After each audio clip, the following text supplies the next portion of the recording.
So, in the previous video, we discussed, why I don't dedicate a lot of time to playing Star Citizen. And that's kind of what kind of keeps me, I feel, on an even keel. But what would it take for me to actually engage with Star Citizen on a daily basis, to become dedicated to it, to become, as into it as I am into other games? Well, it would take the one thing that Star Citizen does not have right now, which is purpose. Why am I doing the thing that I'm doing? What am I after? What is my goal? Recently, they're doing Pirate Week right now. And they released this black pirate skin for the for the Drake Cutlass, which is kind of funny because, originally back on the store years ago, they sold this, pirate skin thing and, the little skull logo on it. And originally it fitted on the Aurora, but that kind of went away. And I don't think that paint has since been implemented, but now they've made a new one and are selling it on the store. But purpose in the game would be for me to be able to earn that in game. Let's say, get up to a certain reputation level with Vaughn doing kill missions or something like that. Something attainable, something not too over the top, something that isn't like the old Gladius. Kill 50 people in a Gladius and you get this helmet achievement, which just turned into players saying, I'm standing outside of Grim Hex, kill me, or people paying, saying, hey, if you let me kill you outside of Grim Hex, I'll give you 200,000 UEC so I can get to my 50 players type thing. Not something gameable like that, but just going out and doing the missions, playing the game, having something to attain, something to reach for, having a certain sense of permanence, getting to a point in the game where we relate to one another, not just through the ends of the barrels of the weapons on our ships, but economically we're integrated into one another.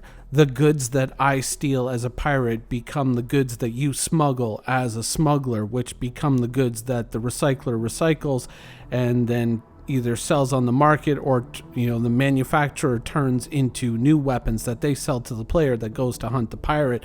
And when we start to all be interconnected through this intense web, the pirate shoots down the ship and the reclaimer pilot comes in and retrieves the wreck. And when we all become interconnected like that, and we're no longer getting wiped every 3 months or every 6 months or every year, when progress is progress and it's kept and we go forward, when we get to that point, when we get to being an actual community in fact, when we're not losing our minds over persistent entity streaming, but we are ourselves, everyone's talking about persistent entity streaming. I was about to say enemy streaming, but everyone's talking about this coffee cup.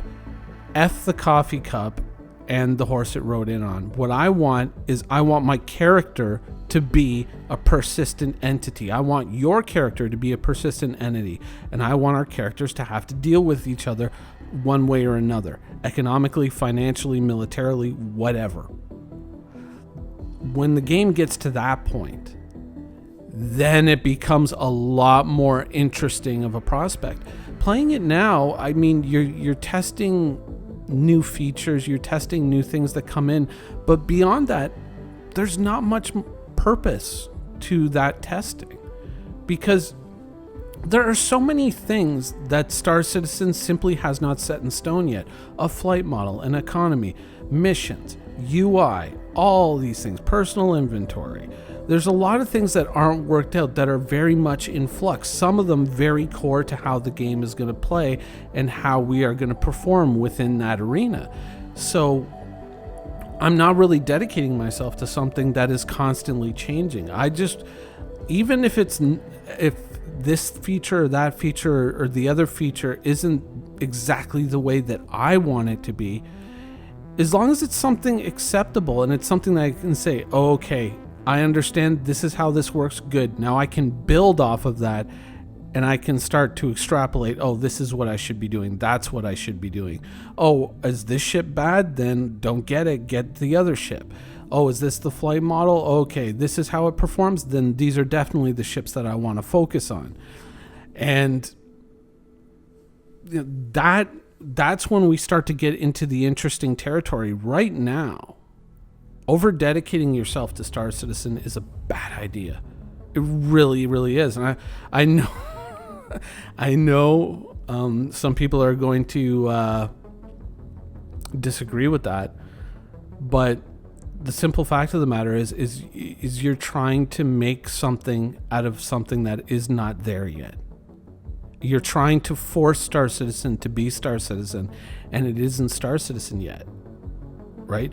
You're asking a toddler, astrophysics questions, and the truth of it is we can kind of theorize what these things are going to be, or we can kind of imagine which way they can go, but we don't really know where they're going to end up, so we can't really build a plan based off of that, other than just to be kind of vaguely, this seems to be doing well, so seems to be the way it's going, so this is what we should be doing. We can do that. We can talk about things in a very distant way, but we can't really get down to the nitty gritty and say, oh, this is how this ship is definitely going to perform, therefore bang, because there's a lot of factors that can change a lot of these things. And once we get a lot more things nailed down, and once there's a purpose, once it really does feel like a universe and not just let's be honest, what Star Citizen is right now is Star Citizen is a basic game engine that a bunch of people made mods for that actually turn it into a game. But the problem is all the mods are outdated, and the mod creators are nowhere to be seen. They just sporadically show up and update things, but sometimes yes, sometimes no.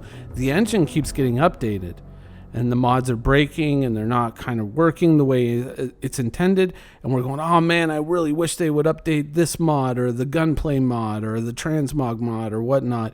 But the mod creator is just going to show up when they show up and do it. And that's very much the state of the game right now, right? That's the way that it is. So if you over dedicate yourself to this, you're going to have a meltdown eventually. You have to kind of step back. And one of the more difficult things that a lot of players are going to have to come to grips with, because they jumped into Star Citizen with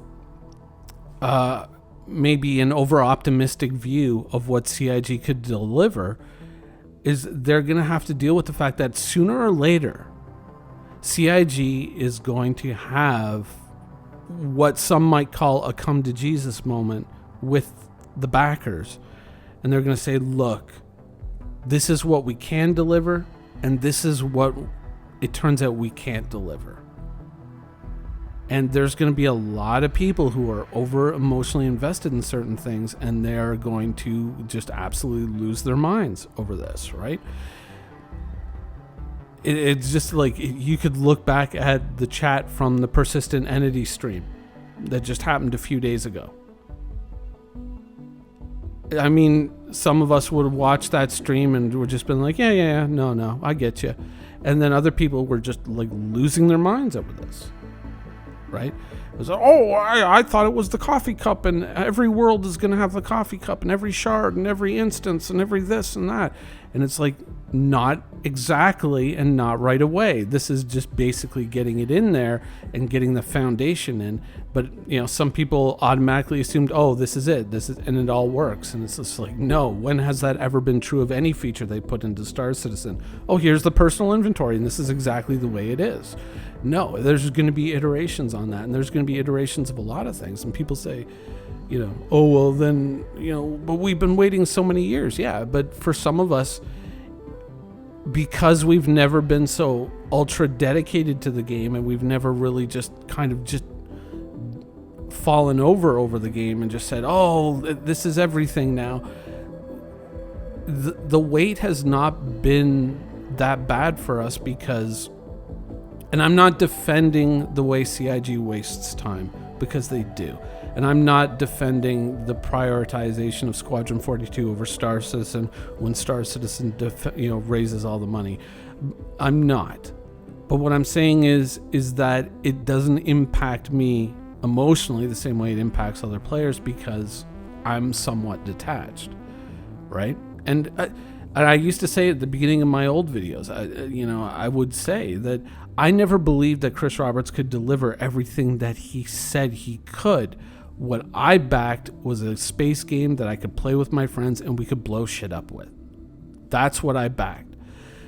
I put money in, I stopped after a point, and I said, you know what, that's it, and let it be what it's going to be. And that's kind of where this Zen state of backerism comes from. It's just like, it is what it is, and it's going to be what it's going to be. And you have to accept the fact that, certain features, once they're finally implemented in the game, are probably not going to be implemented exactly the way you want them to be implemented. And this is,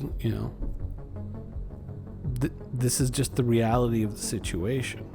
But when we get to a point when a lot of these things are nailed down, whether I like them exactly the way they are or I don't, when we get to that point where gameplay has meaning and players impact one another in negative and positive ways, and when the economy is connected and progression is no longer wiped and we can go somewhere and do something that has meaning and has impact into the future, that's when my relationship with the game is going to change. But currently, it's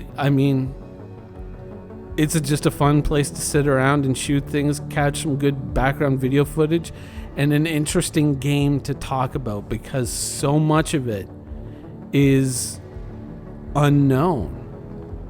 And that's kind of fascinating to me. Anyways, I guess you could call this a bit of a follow-up video to the previous one. And I hope you enjoyed watching it.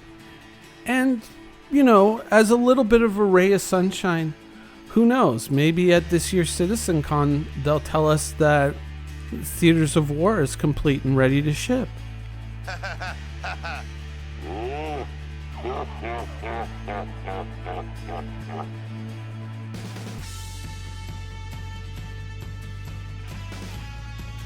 Thank you for watching. So if you want to keep up with the latest and greatest in Star Citizen and Squadron 42's development, please follow us on our social media channels. See you soon.